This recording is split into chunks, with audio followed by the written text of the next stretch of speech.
pagi Pak Imam, alhamdulillah sehat. Kemarin sakit, obatnya masih diminum? Masih kontrol ya? Iya. Kita hari ini akan mengadakan apa ya? Mengadakan apa ya? Nanti Bapak akan observasi di kelas saya. Kebetulan di kelas 9A Bapak untuk materi listrik statis. Observasi ya, observasi. Kira-kira tujuan supervisi ini untuk apa ya? Menurut saya sih Bapak mendampingi saya untuk memberikan bantuan ke saya untuk mungkin kalau ada kekurangan saya bisa memperbaiki pembelajaran yang saya lakukan. Oke, yang untuk perbaikan ya. Ya, kira-kira apa yang Bu Justina harapkan dari supervisi ini?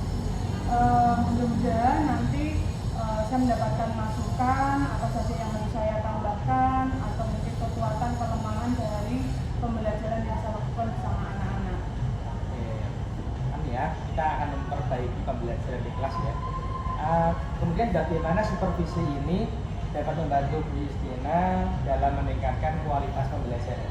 Ya, mungkin dari masukan-masukan itu saya bisa mencari alternatif lain, mungkin media lain atau mungkin metode lain untuk perbaikan ke depan.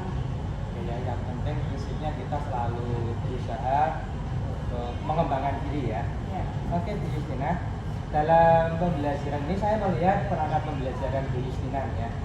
Nah, ini materinya apa ya? Materinya listrik statis. Listrik statis. Ya.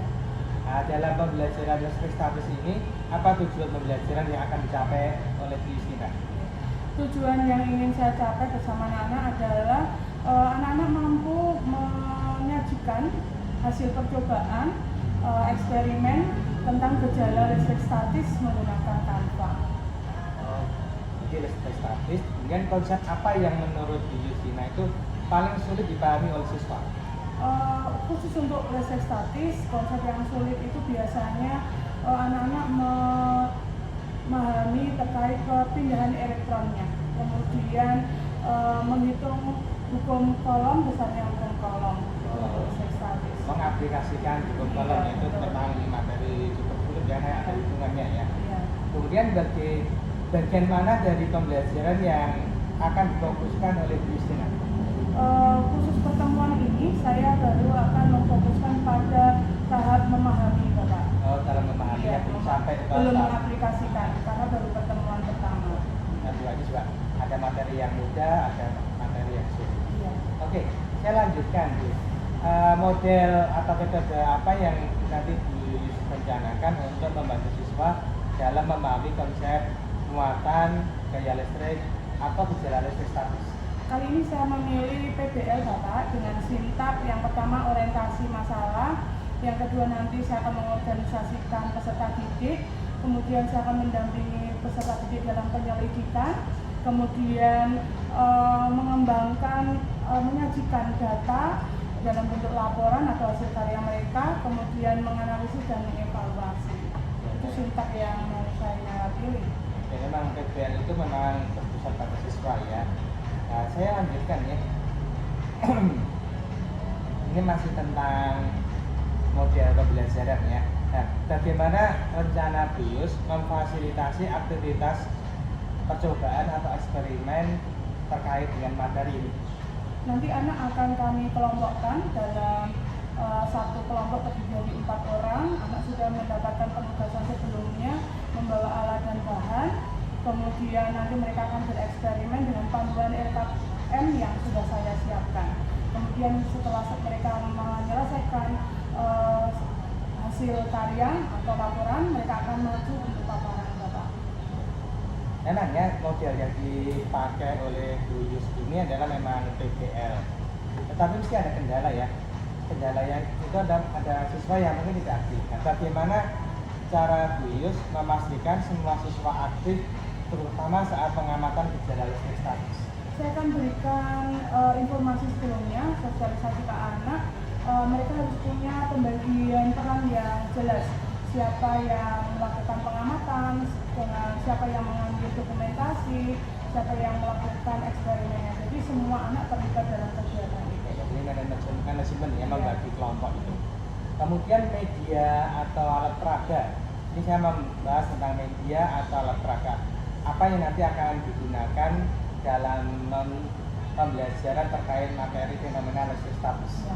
Anak akan bekerja menggunakan yang pertama bahannya itu yang mereka saya suruh bawa, galon, kemudian mistar plastik, sisir plastik, ada serbuk cili, serpihan tisu, dan serpihan styrofoam. Kemudian elektroskop, karena elektroskop kita terbatas, mereka saya minta membawa botol bekas, kemudian kawat tembaga, aluminium foil, kemudian juga plastisin untuk nanti menutup botol biar kedap Udara. Ya. Berarti ini sudah mengadakan mitigasi seandainya alat-alat yang diharapkan tidak berfungsi ternyata sudah menyiapkan Karena alternatif ya. jumlah elektroskop yang kita punya terbatas, Bapak. Nah, terakhir ini mungkin terkait dengan penilaian atau asesmen. Bagaimana BIUS merencanakan untuk mengukur pemahaman siswa tentang listrik statis ini? Untuk asesmen yang saya siapkan untuk asesmen formatif nanti selain anak beraktivitas menggunakan LKPD, saya menyiapkan asesmennya menggunakan live worksheet juga, kemudian quizzes. Di sana saya gunakan aplikasi itu. Kemudian untuk yang sumatif, saya menggunakan hasil dari laporan anak-anak. Kemudian saya buatkan rubrik ketika mereka melakukan presentasi. Oke. Bagaimana BIUS memastikan bahwa anak-anak itu sudah memahami dari konsep yang dibahas dalam pembelajaran ini? Ketika nanti anak memahami, pasti anak sudah punya kemampuan untuk explain, menjelaskan terkait fenomena listrik statis dengan bahasa mereka sendiri. Saya berasumsi kalau anak sudah mampu menjelaskan fenomena dan menerapkan dalam kehidupan sehari, mengkaitkan dengan fenomena kehidupan sehari, dia berarti sudah memahami. Oke, untuk setelah observasi ini saya kira cukup. Selanjutnya kita fokus ke aktivitas siswa memahami. Iya, ya. jadi di poin memahami dulu, Bapak, di pertemuan pertama. Terima kasih. Kita lanjutkan pada pertemuan berikutnya. Kita lanjut ke observasi di depan. Iya, pertemuan Bapak. Terima kasih. Saya tunggu di 9A. Oke, terima kasih. Biasa BIUS, bagaimana tadi perasaan di kelas? Ya, senang Pak, anak terlibat semuanya, materi sesuai desain pembelajaran yang saya susun, waktu juga tetap seperti anak-anak bisa tampil semuanya. Kalau menurut ukuran aktivitas siswa, apakah pembelajaran yang dilakukan BIUS sudah berhasil?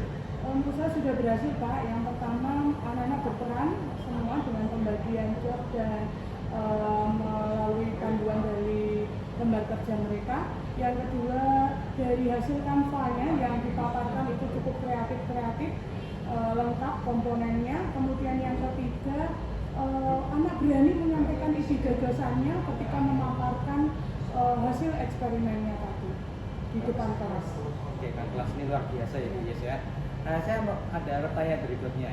Apa kesulitan siswa saat membuat laporan dengan Canva? Kebetulan kelas kita itu di area yang mungkin sinyal ini kadang susah, kadang masuk. Jadi ketika mereka mengoperasionalkan handphone itu kadang Canva membuat Canva yang agak lama dikit di situ. Tapi alhamdulillah bisa.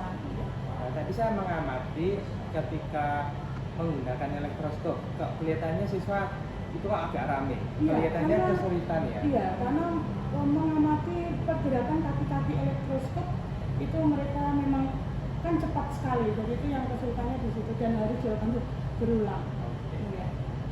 Kemudian dari masalah tersebut, apa ide BIUS agar siswa itu lebih aktif merumuskan penjelasan dengan bahasa mereka sendiri tentang konsep listrik statis ini? Mereka harus paham dulu bagaimana peristiwa perpindahan elektronnya, kemudian mereka mencoba mungkin tidak 1 kali 2 kali, karena untuk mengamati perpindahan elektron pada kaki-kaki elektron di elektroskopnya. Nah, karena elektroskop yang kita miliki hanya sedikit, maka anak-anak membuat sendiri Pak. Jadi dari bahan bekas, jadi menggunakan botol, kemudian menggunakan styrofoam, Plastis. aluminium Oh, iya. foil, kemudian pakai tembaga. Gitu. Jadi mereka bisa, alhamdulillah mereka sudah membuat dan wow gitu ya. Oh ternyata gitu bisa ketika balon dikocokkan di rambut kemudian didekatkan di kepala elektroskop ada pergerakan, ya mereka senang luar biasa. Oke, dari pembelajaran yang sudah dilakukan Bu Yus ini, kira-kira untuk pengembangan dari Bu Yus ini, pelatihan apa yang dibutuhkan oleh Bu Justina ini? Terkait dengan ini saya ingin ada pelatihan untuk penyusunan asesmen Pak, baik itu formatif, asesmen sumatif yang hot. Jadi karena pembelajarannya sudah hot, harapannya asesmen sumatif yang kita berikan juga hot gitu, soal-soal penyusunan soal hot gitu. Jadi Kalau boleh dilaksanakan kami usul itu. Bu Yus, dari pengamatan yang saya lakukan itu selama praokupasi kemudian selama pembelajaran, saya mengamati selama pembelajaran itu ketika siswa bereksperimen masih ada beberapa siswa yang masih pasif gitu ya, jadi belum ikut terlibat dalam eksperimen. Kira-kira apa yang akan Bu Yus lakukan? Yang jelas yang tadi saya lakukan, satu mendekat, gitu, mengingatkan kembali perannya dalam kelompok sesuai pembagian tugas begitu, dan akhirnya mereka bisa kembali konsentrasi karena kan saking asiknya itu tadi, jadi kadang anak lupa dengan panduan LK yang harus segera dikerjakan. Kemudian yang kedua saya ingatkan motivasi pentingnya mempelajari riset statis untuk kehidupan keseharian mereka, jadi mereka bisa menggunakan nilai-nilai yang saya belajar hari ini untuk keseharian. Ya, terima kasih Bu Yus. Sama-sama. Tetap semangat ya. Ya, terima kasih. Oke, terima kasih. Lain waktu kita bahas lagi. Iya.